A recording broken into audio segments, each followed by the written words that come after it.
So I guess I got to say the same thing I say every single week. Welcome back to the 52 Weeks to Wealth. My name is Walter Morello. We've been through this journey, intentionally doubling our income and doubling our net worth. Hands to the camera if that is the reason you're here. Doubling your income and doubling your net worth. Excellent. Now, the way we do it is through 52 wealth principles.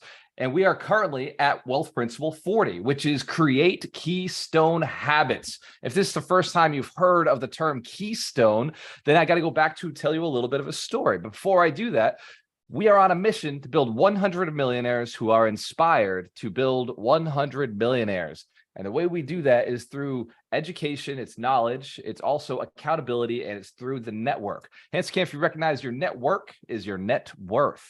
They're directly correlated.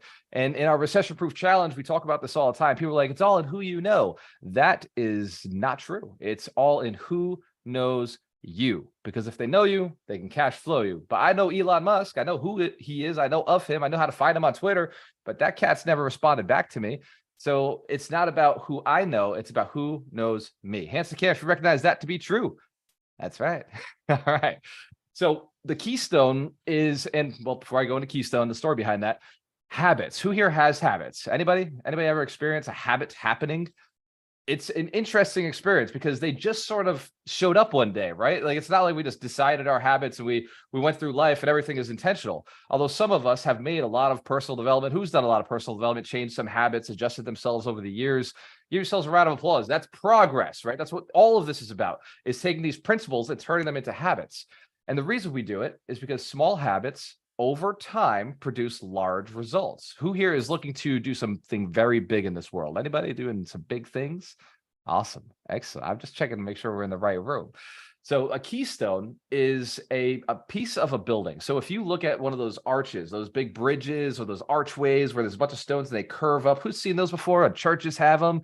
Out in like Italy, like everything is built with keystones, these big like stone bridges that are like monstrously tall, like unimaginably solid, strong, like holding a lot of weight. The reason they're able to do that is that final stone that goes into it has a little bit of an angle to it. All the stones are basically shaped like this with mortar around them, but then that final stone is called the keystone. And it's got this triangular shape to it, and that actually holds all the others in place. Now, prior to installing that stone, they have braces and everything. But the interesting thing is, as soon as you drop the keystone in, you can pull all the braces away, and everything just falls right into shape. Who's seen this before, has watched a documentary or can imagine how this might work? All right. So the keystone is that final piece. It's the clincher. It's what holds it all together. It's great to go and build up your walls and build up your foundations and build up something that's going to support a whole lot of weight and still allow you to pass through it. But if you don't install the keystone, as soon as you pull out all the structural wood and all those pieces that are holding it together, everything collapses. Has anybody ever built something, put a lot of effort into it, and maybe just forgot one little thing and everything collapsed? Like a house of cards blowing in the wind. So it's the keystone habits, the most important habits, that if you didn't have anything else structured, if you relied on the typical structures that everybody else puts in, but you had this one keystone, that one piece is what holds it all together. So it's changing those micro habits, those super important ones that have a massive impact across the rest of your life. Last week, we talked about the compound effect, right? Doing things that compound over time. Who's heard the eighth wonder of the world is the compound interest? That was Einstein, right? A physicist is talking about compound interest because we are in an economic world. Everybody has to do something with money. Who here has spent money in the last 24 hours? Anybody? Pretty much all of us, right? It's because we live in a world where you have to pay for your food with money. You have to pay for your rent with money. You pay for gas. You pay for Netflix. You pay for high fives with people that you want to go see at concerts, right? There's pictures, right? We saw each other at the summit. We had to pay to get there. We're paying flights, gas, hotels.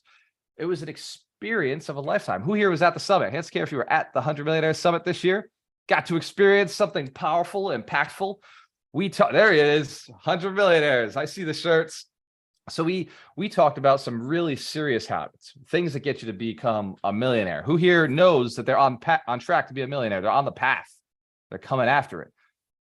Now, well, here's a fun one. Who here is already a millionaire, already has the million in net worth, assets, the investments, the real estate, the stocks, the crypto? Let's give our millionaires a round of applause. Yeah, some of them are just like hand like just halfway up. We love you all. It's still difficult to admit that you're a millionaire sometimes. Hands to camera, if you can acknowledge that it might be embarrassing to say that in front of people sometimes. Anybody understand? Like, all right, if you're not a millionaire, you don't know what I'm talking about yet. But once you get there, you're gonna be like, well, I don't want to say it because it might make somebody else feel uncomfortable. Have you ever held something back because you know it might make somebody feel uncomfortable? Held something like a big win in your life? Excellent. So millionaire status is kind of like that. In fact, we're judged in society often. I wear these shirts all the time. And if somebody asks me, what is it about? I get two options. One, sometimes somebody will say, oh, wow, cool. How do I learn more? But more often I'll hear, okay, and they walk away. No interest. Or, oh, I don't want to be a millionaire. I just want to be comfortable. Okay, you can have it. Keep your comfort, right? But I guarantee you, if you're a millionaire, you will be mighty comfortable. Hence, Karen, if you recognize money can buy comfort. It can't buy happiness, but it can certainly buy comfort. And if comfort makes you happy, then money and sometimes some cases can buy some happiness. It is negotiable. Have a conversation with yourself, figure it out. So we're going to go through 3 different steps in real estate. This is a very specific today, this talk. By the way, this works in business, it works in your relationships, it works in your health, it works everywhere. But today I'm going to talk about it in real estate because my guess is everybody in here wants to buy some real estate this year. Hands care if that's true. Real estate investors, where are we at? It's everybody on the call. Give yourselves a round of applause. Real estate builds more millionaires than any other asset class. And since we are in a recession, currently in a recession, by the way, I say that because as real estate investors, we love seeing the red in the market, right? The opportunity means it was when everything's for sale. We don't quite see that yet. So if this is being recorded and you see this out in the future, maybe it's already here. But currently in 2022, towards the end of the year, we haven't quite seen the prices drop yet in real estate. Hands to the camera if you're waiting for it, if you're hungry, if you're shopping every day. Before I go into the 3 principles of real estate, I got to talk about one that I didn't include in this because it isn't really necessarily relevant if you've got a ton of money. Who here knows a ton of money makes it a lot easier? Because real estate is a cash-heavy business. It certainly takes some cash to play the game. Doesn't have to be your cash. And so I'm going to talk about this principle before I jump into it. I was talking to Vinny Chopra this week. Who's seen Abundance Thursdays with Vinny Chopra, my billionaire friend, my boy from California, who's serving and sharing positivity brings profitability. So Vinny, he said to me this week, he said, I'm really kind of laying back. I'm relaxing. I'm taking some time off. I've had a couple deals fall apart because the deals just didn't make sense. So I backed out of the deals. He said, I haven't really bought anything, but what I have been doing is building deeper relationships, getting more commitments from my investors, reaching out to investors, seeing what kind of capital they might have, what they might be interested in investing in the future, and just going deeper in my relationships and just making sure that I know where everybody's at, checking in, seeing how people are doing. Hands to the camera if you recognize that's what a billionaire does in his downtime. The reason being he's not buying anything right now, but he knows he will be buying something very soon. And he said this next thing to me, but this is what the 3 principles, the 3 steps are going to be today for your Keystone habits. The 3 Keystone habits I think every real estate investor has to have. And by think, I mean, I know if you do these 3 Keystone habits consistently, you'll be an extremely successful real estate investor. And if you run out of money, make sure you're building relationships in your downtime. Make sure you're building relationships with high net worth individuals who are looking to put their money into deals. Hands to the camera if you know you got to raise some capital in this game, if you really want to scale up, if you want to take it to the next level, the next level, the next level, you got to get some partnerships, work with people who've got capital already.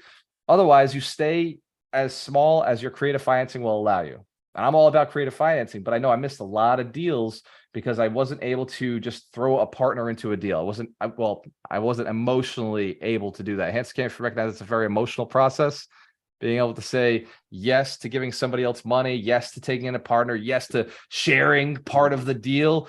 Who here's heard the saying, I'd rather have 50% of a deal than 100% of nothing? Who's heard that before?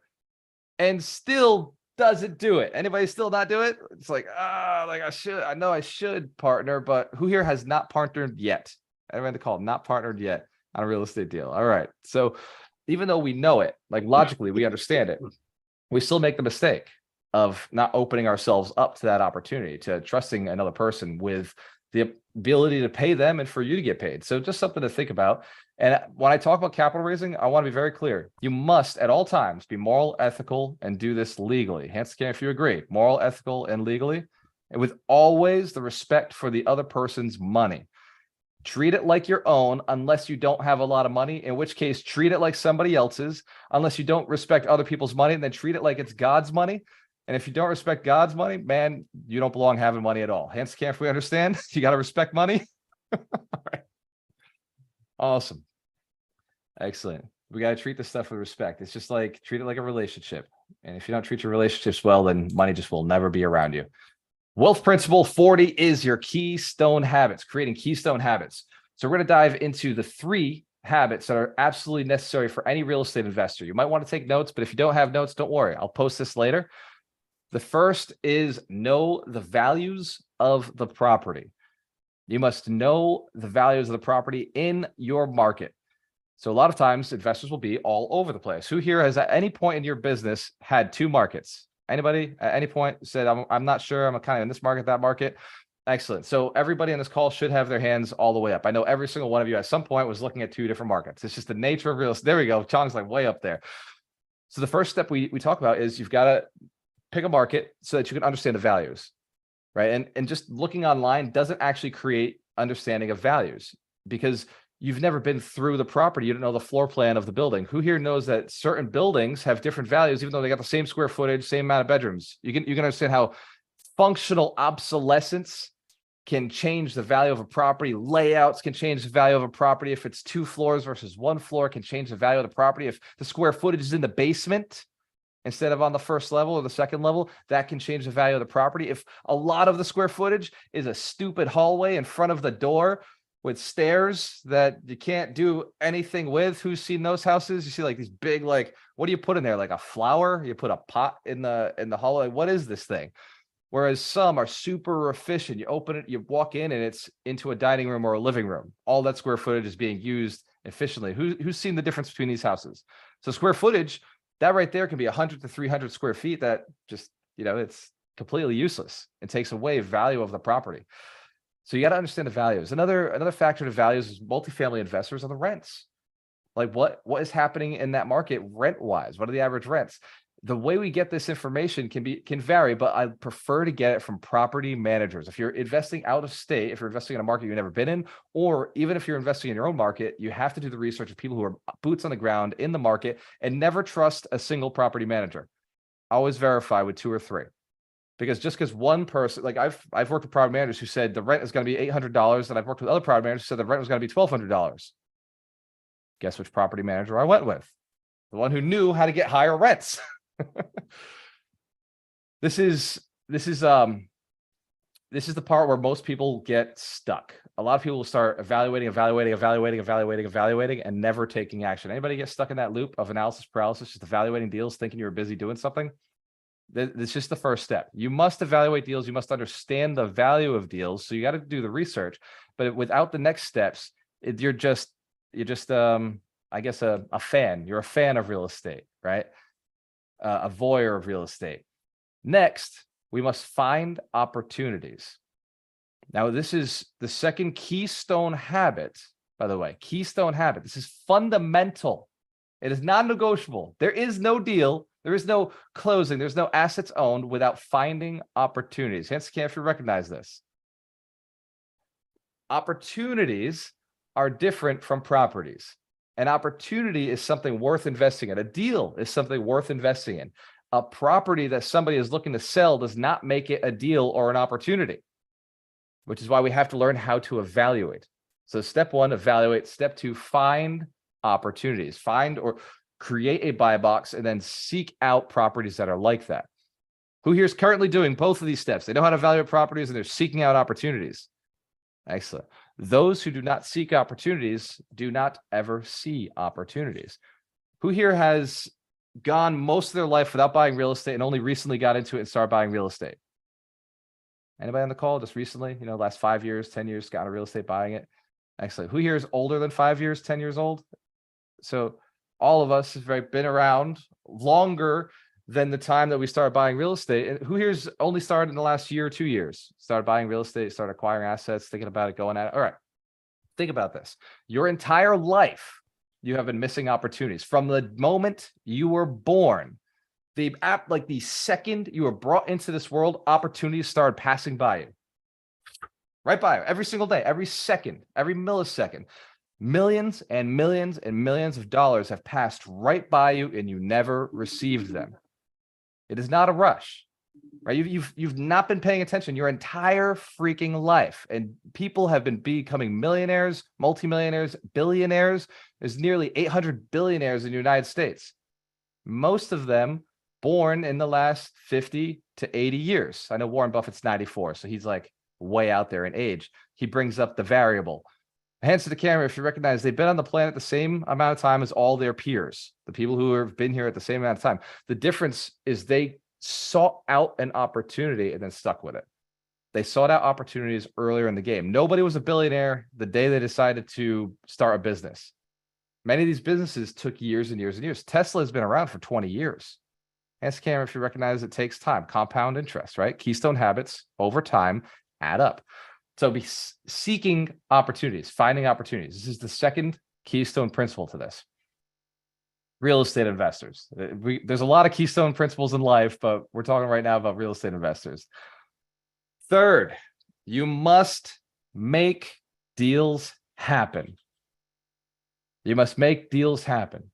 This means put the capital together. It means negotiate. It means close, commit, close, and manage the property.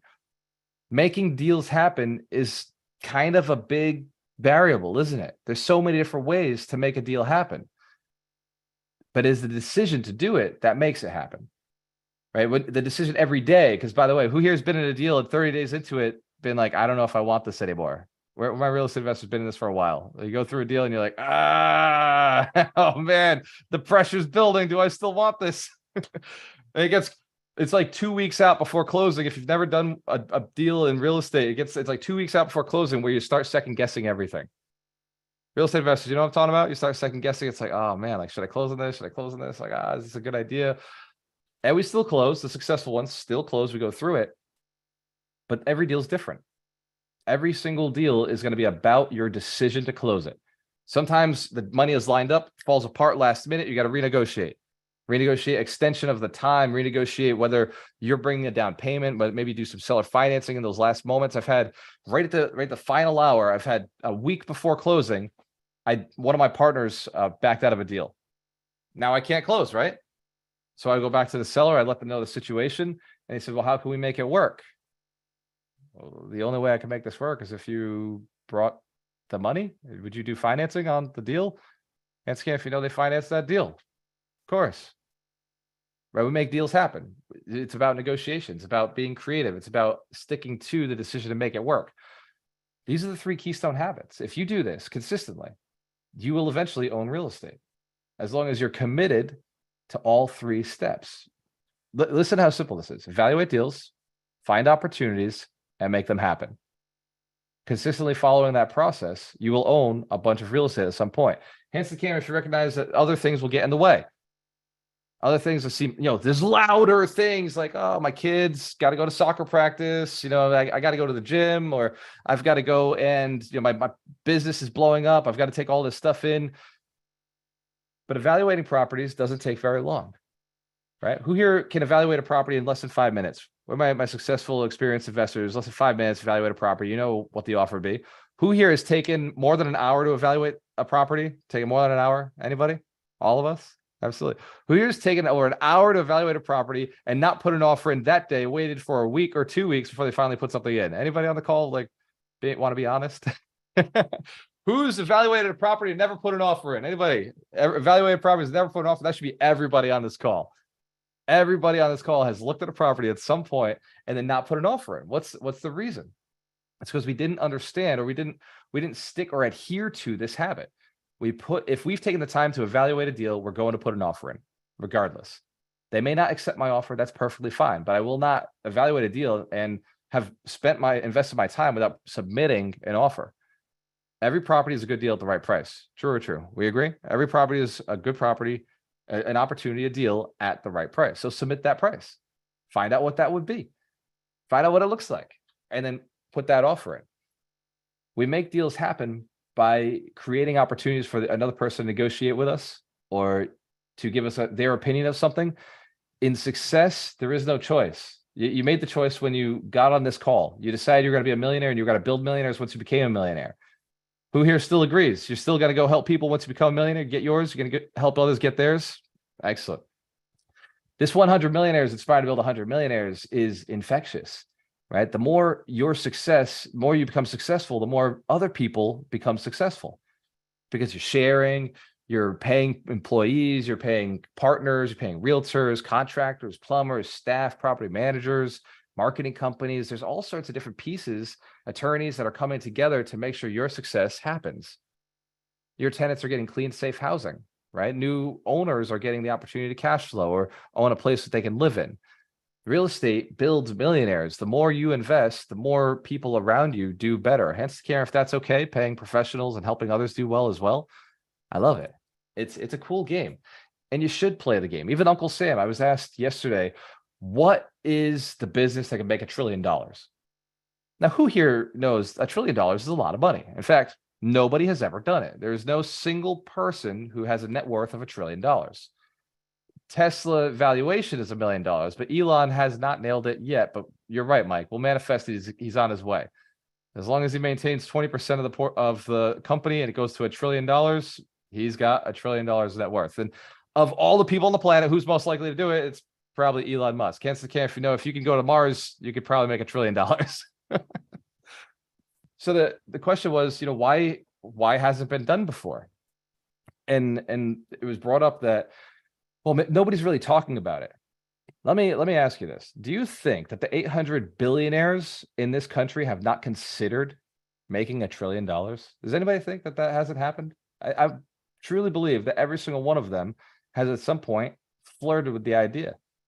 They have the leverage to do it. They have the experience and skills. Why haven't they gone and built the $1 trillion? Any guesses?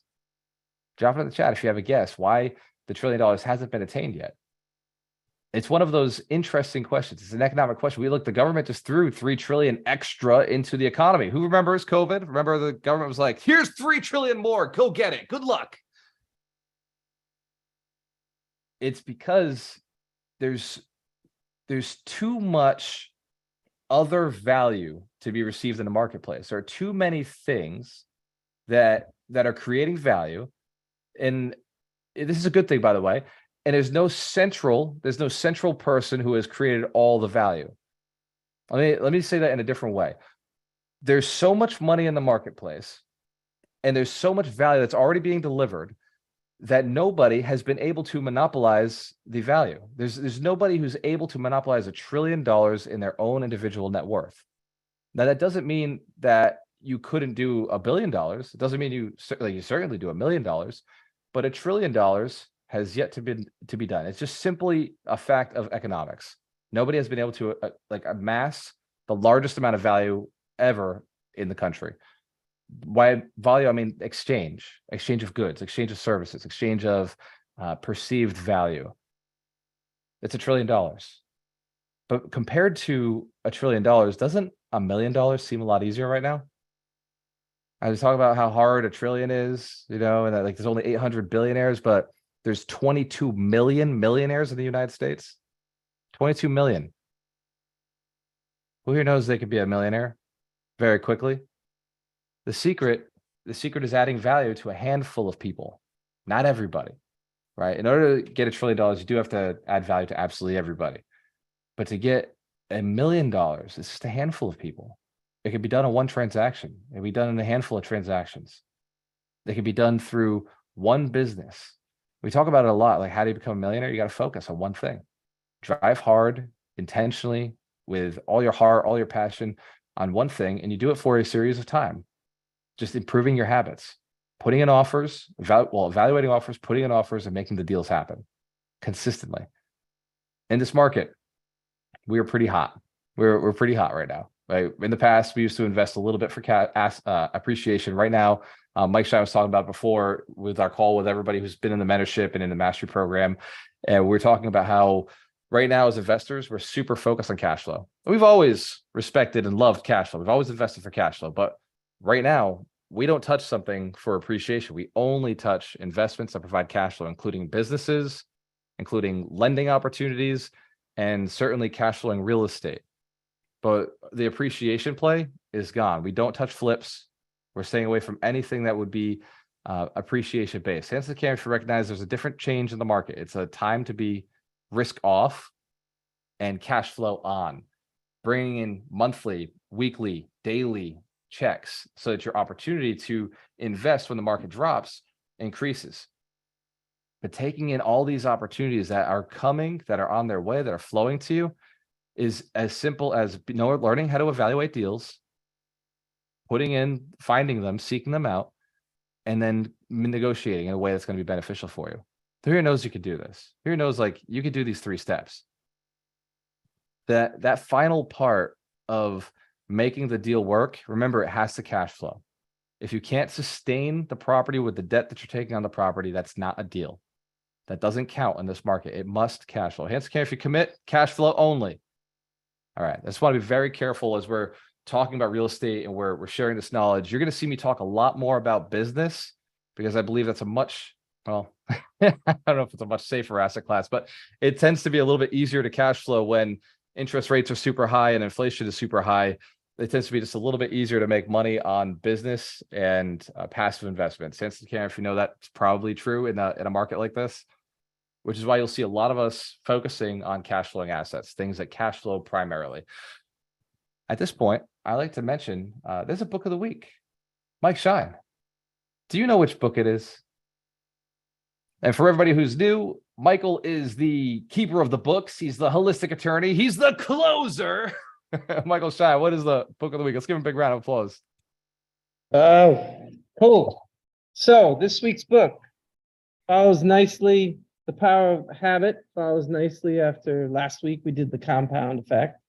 And so specifically focusing on what Walter said, this book is the one that talks about Keystone habits. And I did want to read a quick quote on it.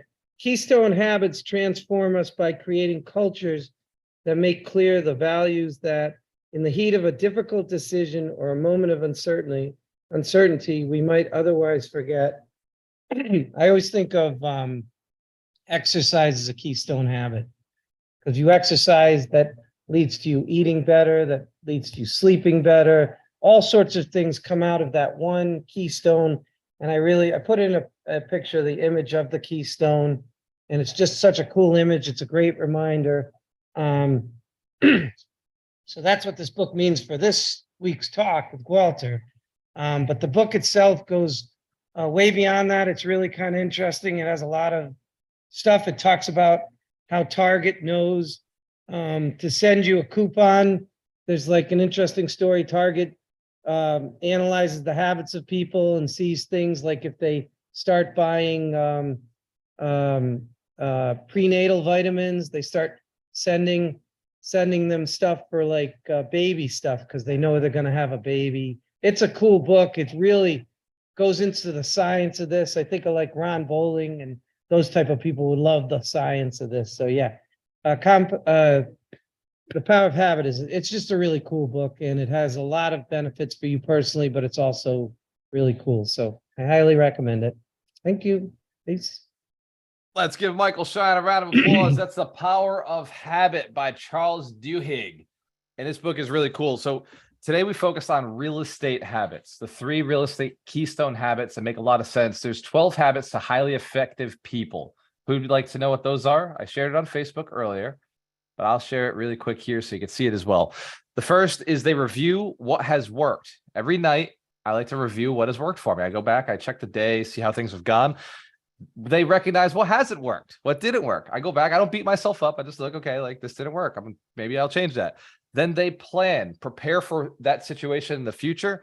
They anticipate obstacles and come up with solutions. Listen to the second part to that, because most people just anticipate obstacles. Hence, if you know a few of those people, are just like, oh my God, it could be so bad. It's like something's gonna go wrong. So what they do is they anticipate obstacles and they create and they come up with solutions. They write things down. We document. Oh my God, how crazy is that? Who here's ever felt like they were in a fog? They had a whole bunch of things stuck in their mind. Like it just felt like you couldn't think, you couldn't do anything. The solution is you take all that stuff, put it down on a piece of paper, and instantly your mind is clear. Successful people understand this. They often will just dump their brains. We use mind maps. I use my team members. I use WhatsApp. I just message people. I'm like, hey, this is the thing I'm thinking. Can you get this done? And it's out of my mind. I know it's being operated by somebody else. They prioritize. Highly efficient people prioritize. Looking at, by the way, prioritizing does not mean multiple priorities. This means one priority. At any time, you're only looking at the one thing that is most important. And then after that is the next thing. Then after that's the next thing. But there is never two priorities. There can be two objectives. There can be two outcomes you're seeking, but there's always going to be one priority that leads to one or both. Hence, if that is clear, we understand that you cannot have multiple priorities. You can only have one priority. They do one thing at a time. I'll see that. They do one thing at a time. They focus on one priority and bang that one thing out at a time. There is no such thing as multitasking. They set boundaries. Who here has had trouble setting boundaries in the past and has suffered to the extent that you learned how to do it? Yes, we all have. Boundaries are very important for yourself and for others. They automate and delegate. Let me be very clear. That's automate and delegate. That is not abdicate. That is not just pass it off and hope it works out. They automate and delegate, which means they've learned it, done it, and now they've earned the right to automate it or to delegate it to somebody else. Abdication would be where you just give it away and you don't look. Who's done that before? Watched your business blow up because you didn't pay attention, hired somebody and didn't really keep an eye on them? Well, okay, maybe it's just me. I have abdicated before and I learned the difference between abdication and delegation the hard way. They ask, well, I don't know what IMPT means, but they ask important questions. They ask questions that are relevant to their success. You may not think the question is important, but if the question is stopping you from moving forward, then it is the only question you must ask. And you must ask it to the right people. We're very clear when we're asking questions. Make sure the person is qualified to give you the answer. The easiest way to know if somebody's qualified, do you know what that is? They already have what you're looking for, or they've done it recently. They've done it under the same circumstances. If somebody has not done it, they're not qualified to give you information, right? We must be very careful what advice you take. When somebody's asking how to build a business for a beauty salon, I'll be like, look, I've never built a business for a beauty salon. I have read some books. I know some people who have built successful businesses, but me personally, I'm a real estate investor. I'm a marketer. I may have the ability to strategize and I can theorize, but I'm not going to know the details. That's scary if you know that's like probably true.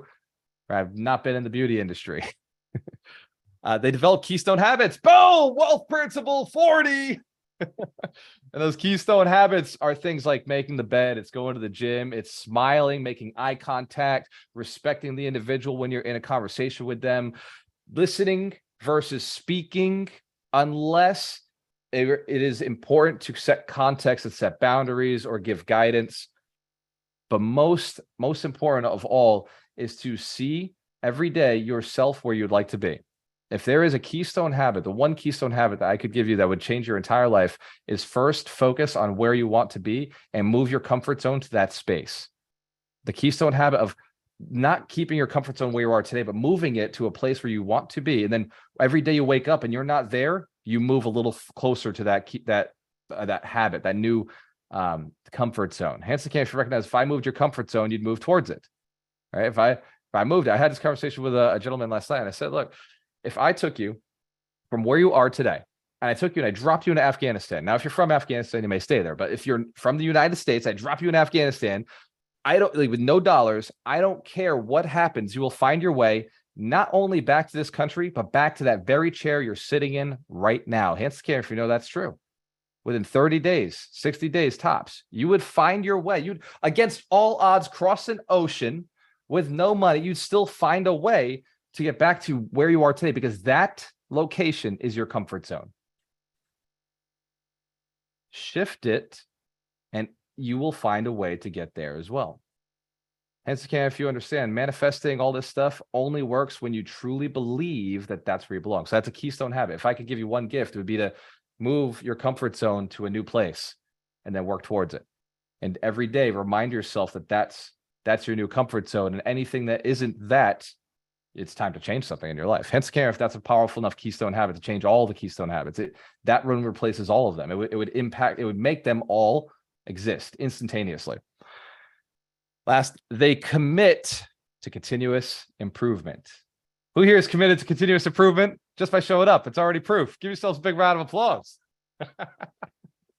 The 52 weeks to wealth is designed to double your income, double your net worth. That by no means is a cap, though. You can do this every single year. So all 52 wealth principles, guess what? When you're a millionaire, they work again. When you're a multimillionaire, they work again. When you're a decamillionaire, they work again. When you're only making $15,000 a year, they still work. You can double your income. You can double your net worth every single year for as long as you're alive. And you might even become the first trillionaire if you live long enough. True or true? Who knows? They're just going to keep inflating the dollar anyway.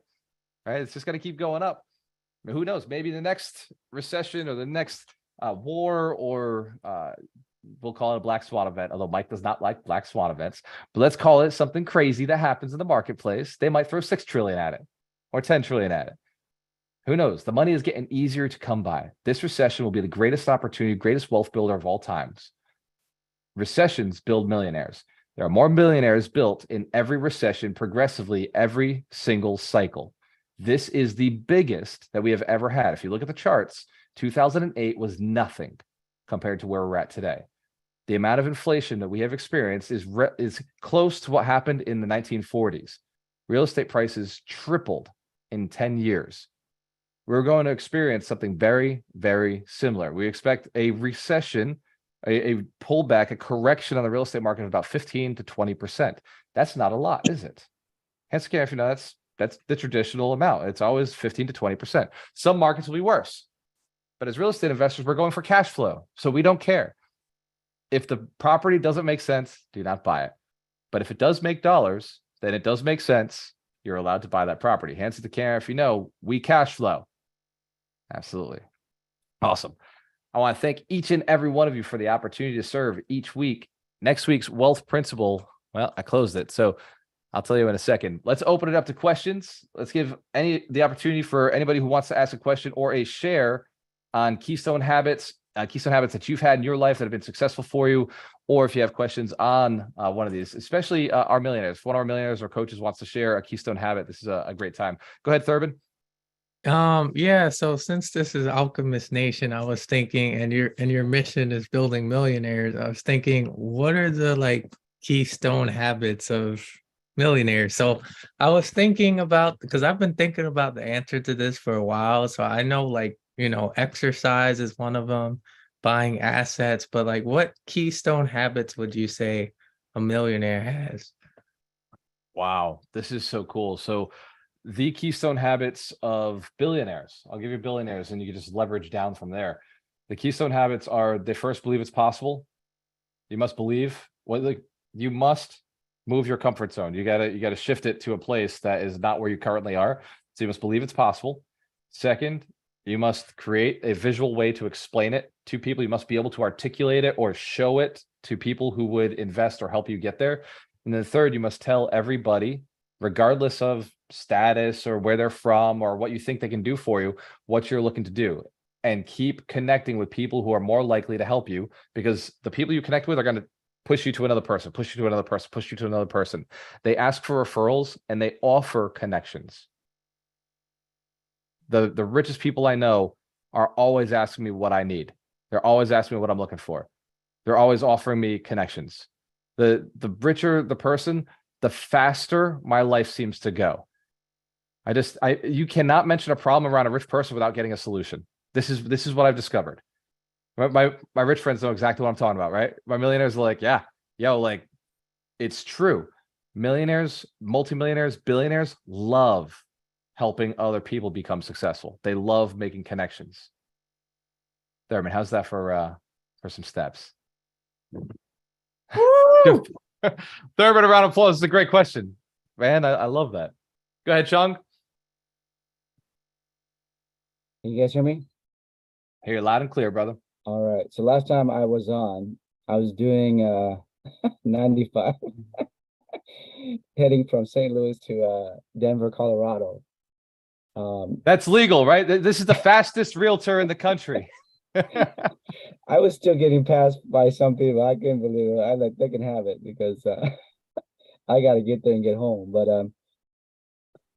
yeah, it's been incredible because I've been so intentional about really redefining my avatar, redefining myself. And it's one thing to just ask the right questions about who you want to serve, but it's another to drive across the country 3,000 miles later, put in the money, learn that market, learn the community, and then come out on top, right? And so, when I was in Denver, I had car problems and I had to have faith that I was going to make it back. And I was troubleshooting because I've blown engines before. And so I had to rely on some friends there and brand new friends. And it's kind of like this community. You got to have some faith that things going to work out, and they extend, and you got to just receive and be humble about it. So my wife and I got back home, and I've been doing open houses for the last 5 months, and I got maybe one lead. I get back, I've been so intentional. The first 2 meetups, I got 5. And it's just knowing your market, right? It's just following the process, leaning in to the coaches and making a good habit. And so, like, we talk about multitasking, and it's true. And so, like what I do right now, I don't know if people can see, but like I'm working out while I'm listening to you.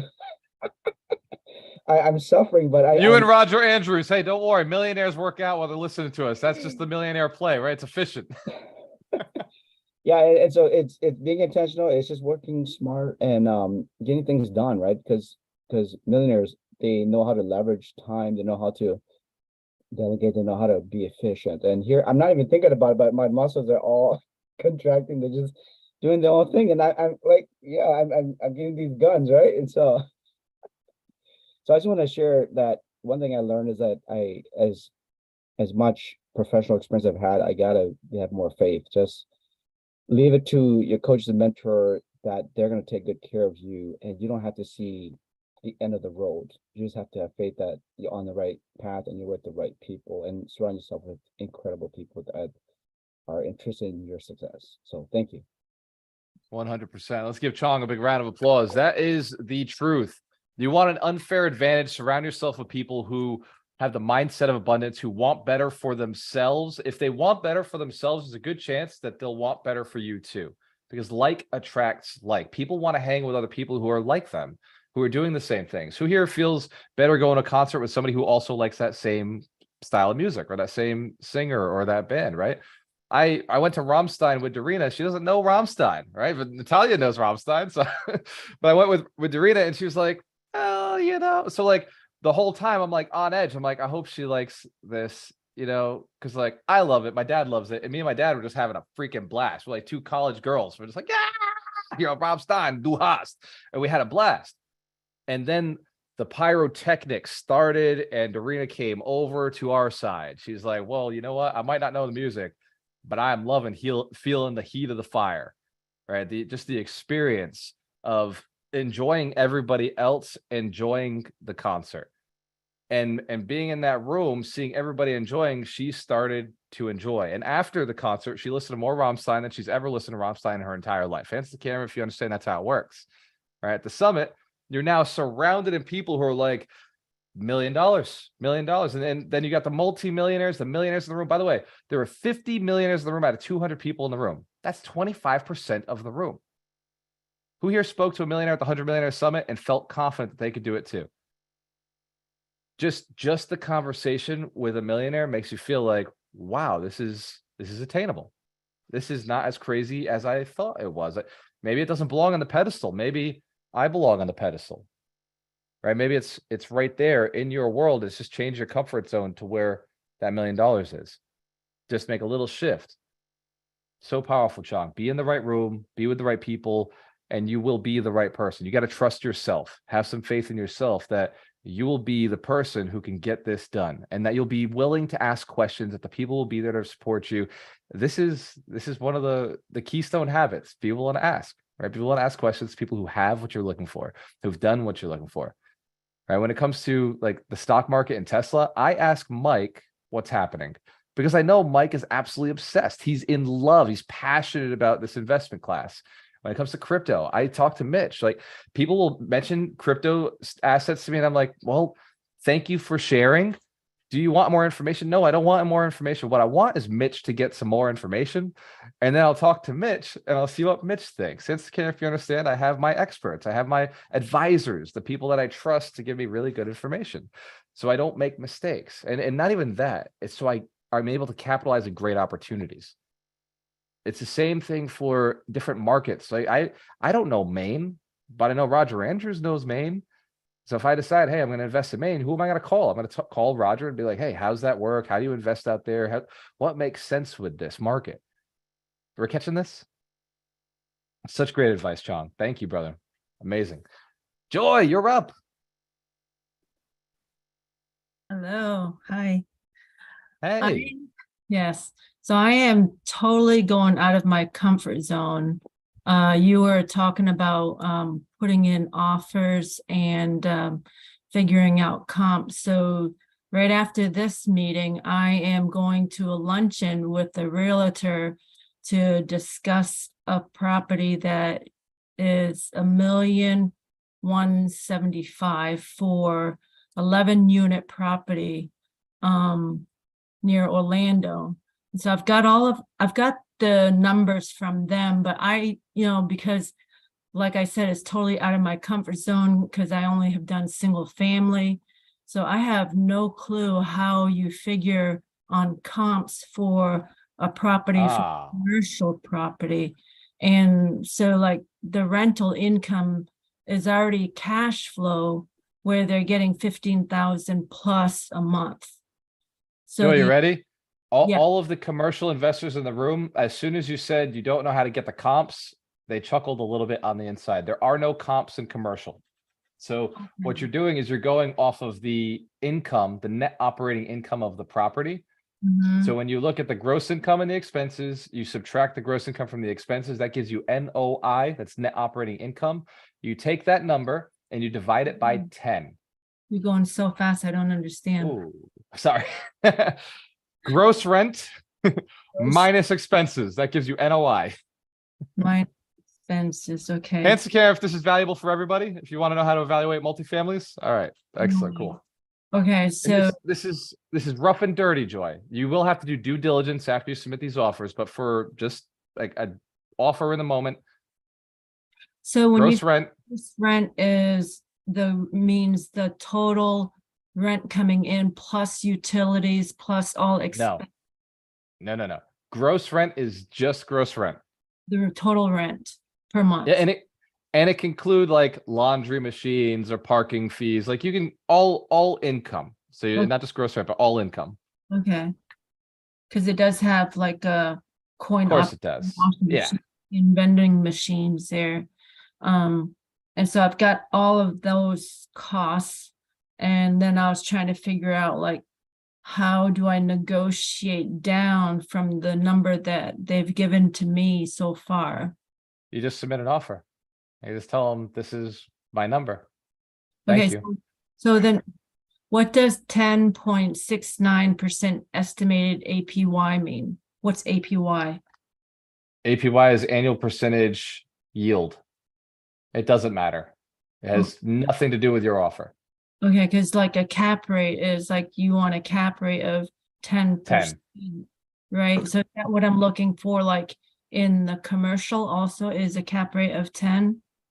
10 minimum. 10 minimum. We buy it at 10, we sell it at 6. But many of the properties Ron and I have bought have been at 14 caps and 16 caps. Okay. But the minimum that we'll purchase is a 10 cap.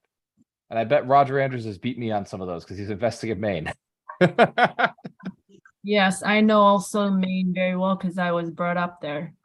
See that? So Roger also knows. hands to care if that's valuable information. All right, let's give Joy a round of applause. Great job, Joy.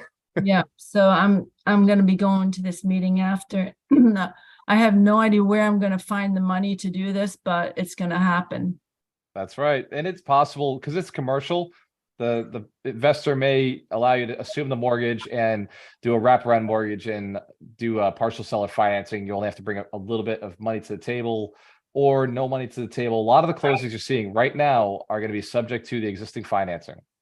You're going to see a lot of that. You're going to see a lot of financing options from the sellers where they're offering seller financing because interest rates on commercial are like 9%.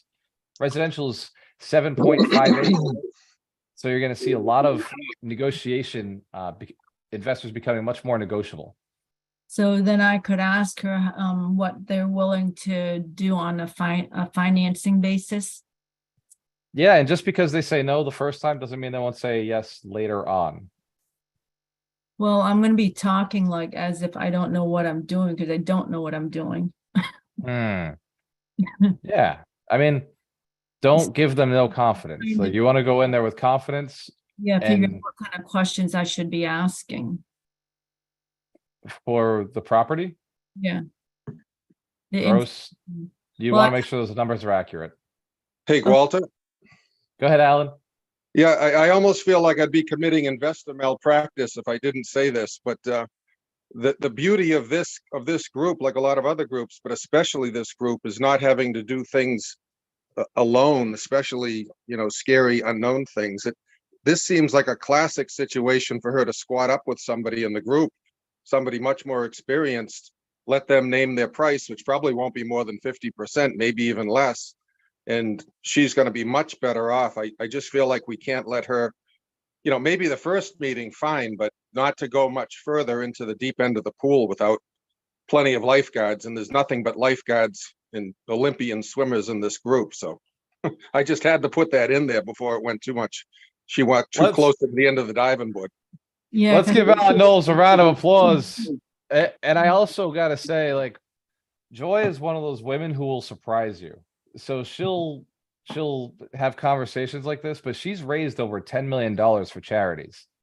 She's bought 5 other properties. She actually is a pretty sophisticated investor. And a lot of the questions she asks is for, like, she just wants to confirm the things she already knows. She's actually a very, very intelligent investor. She asks for confirmation just so she feels more confident when she goes out and does these deals. But trust me, when you look at that woman, you're looking at a very intelligent negotiator, a very, very smart person. But these are fantastic questions. Answer the camera if everybody else is gaining from this conversation with Joy as well. And thank you, Alan. You're absolutely right. And this goes for everybody on the call. If you're not going to do a deal, have a conversation with one of us, right? If you're backing out of it because you don't know how to find the financing, please talk to myself or one of the other millionaires in this community. There's over 50 million, over 100 millionaires in Alchemist Nation. Like I said, there are only over 50 who are at the summit. We're all good people. We'll all give you ideas. We'll all be able to negotiate. Is that okay? And I'm not going to say we're all going to jump in on deals with you, but for the people who are in some of our programs, there's a better chance because we know you, we like you, and we trust you. And if we don't jump in on a deal, it's because we're doing other things. Hence, if you recognize millionaires have other things going on too. But I would at least pitch it and say, hey, you know, what do you think? Is this something? Because we'll know somebody. That's what millionaires do. We always know somebody who might be interested. Alan, fantastic comment. I love that. Go ahead, Joy. Yeah, and I didn't mean to imply she's not an experienced investor. Oh, I just heard she was more experienced with single family. So as you know, multifamily is a whole different animal. So Yes, I appreciate it. And I anybody in the Tampa area that wants to meet me today at 3 o'clock at Green Lemon, I'd be more than happy to be there. Let's give Joy and Alan a round of applause. Let's give Chong a round of applause. We'll open it up to one more question, comment, or share.